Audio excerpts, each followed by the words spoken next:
এখানে তো সবাই ভিডিও করছে, আমার ভিডিও আপনাদের কাছে থাকবে। আমি আপনাদের এই ভিডিওর সামনে কিন্তু 5টা প্রশ্নের উত্তর এখান থেকে দিয়ে যাচ্ছি। আশা করছি আপনাদের ওই উত্তর শুনে আপনাদের ঠিক লাগবে।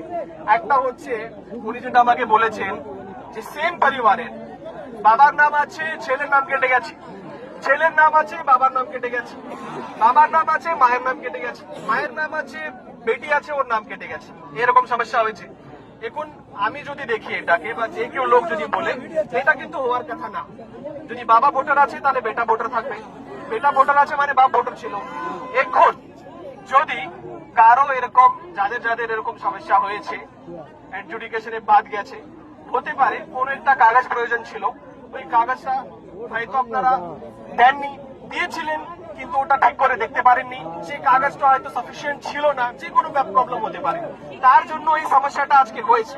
আমি এক একটা করে প্রশ্নের উত্তর দেবো, সব প্রশ্নের উত্তর শুনবেন, কিন্তু মাঝখানে কেউ বলবেন না। এখন এটার সলিউশন কি আছে? এটার সলিউশন সবচেয়ে ভালো স্ট্রং পয়েন্ট যেটা হচ্ছে যে পরিবারের কেউ না কেউ ভোটার লিস্টে রয়েছে, এটা খুব ভালো জিনিস। এখন বাকি যারা আছেন, যাদের নাম বাদ গিয়েছেন, তাদের কাছে দুটো অপশন আছে। একটা অপশন হচ্ছে নতুন করে ফর্ম ছেড়ে দিব আমরা বিএলও কে, বা আমরা অনলাইনে অ্যাপ্লাই করবো। 6 নম্বর ফর্ম আমরা নতুন করে দেব, সেটা দিয়ে আপনার সমস্যার সমাধান হতে পারে। সেকেন্ড অপশন আছে, যেটা হচ্ছে ট্রাইব্যুনালে আমরা যেতে পারবো।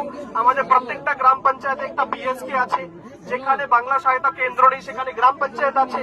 গ্রাম পঞ্চায়েত সবাইকে কালকে আমরা মিটিং করে বলেছি যে প্রত্যেকটা গ্রাম পঞ্চায়েতে যে সেক্রেটারি আছে বা এক্সিকিউটিভ অ্যাসিস্ট্যান্ট আছে, তারা কিন্তু আপনাদের যে দাবিগুলো আছে সেটা যে ট্রাইব্যুনালে অনলাইনে অ্যাপ্লাই করতে হবে, সেটা আপনাদের হয়, ওরা আপনাদের জন্য অ্যাপ্লাই করে দেবে, যাতে আপনারা ট্রাইব্যুনালে টাইমলি আপনারা সাবমিট করতে পারেন।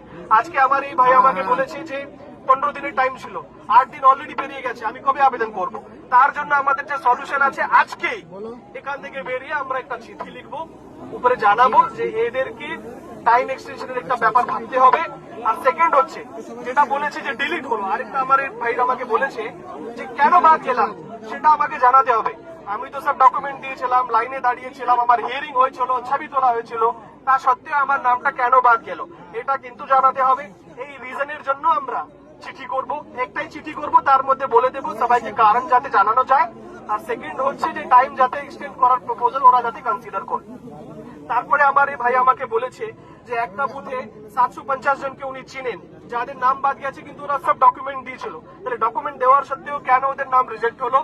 আবার তার একটাই উত্তর আছে, আমরা উপরে কিন্তু বলে দেব বুথে বুথ ওয়াইজ, একটা বুথে যদি 10 জনের নাম বাদ গিয়ে থাকে বা 100 জনের নাম বাদ দিয়ে থাকে, 100 জনের নামের সামনেই কেন বাদ গেল তার কিন্তু কারণগুলো যাতে আমরা জানি, যাতে মানুষ বুঝতে পারে যে আমার কি ভুল হয়েছিল, সে ভুলটাকে যদি ওরা কারেক্ট করতে পারে ট্রাইব্যুনালে গিয়ে, তো এটাও কিন্তু আমরা জানিয়ে দেবো। তো এর বাইরে দেখুন, এর বাইরে কিন্তু দেখুন, প্রশাসন হিসাবে আমরা আপনাদের গার্জিয়ান আছি, আমরা আপনাদের জন্য কাজ করি। আপনাদের প্রবলেম হয়েছে, প্রবলেমের সুরাহা করার জন্য আমাদের সহযোগিতা লাগবে। এখন আপনারা বলুন আর কি করা যায়? এই যে আমি আপনাদেরকে বললাম, এর বাইরে আর কিছু করার নেই আপাতত। এখন আপনাদেরকে যা রিকোয়েস্ট শুরু থেকে করছি, আপনাদের যা প্রশ্ন থাকবে, যা সমস্যা থাকবে, আমরা, আমার নাম শেখ আনসার আহমদ, আমি এখানে আছি, আমার সাথে আপনাদের এসডিও ম্যাডাম আছে, ভিডিও সাহেব আছে,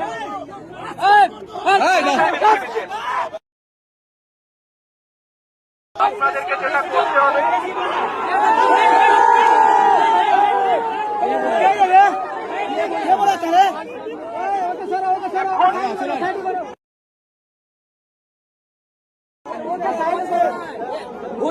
আগে কি বলছে শুনতে দাও, আগে কি বলছে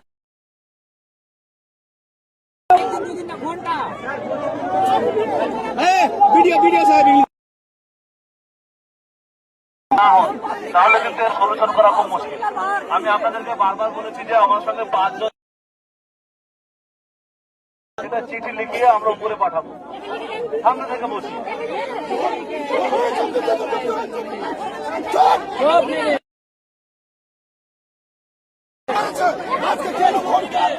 আজকে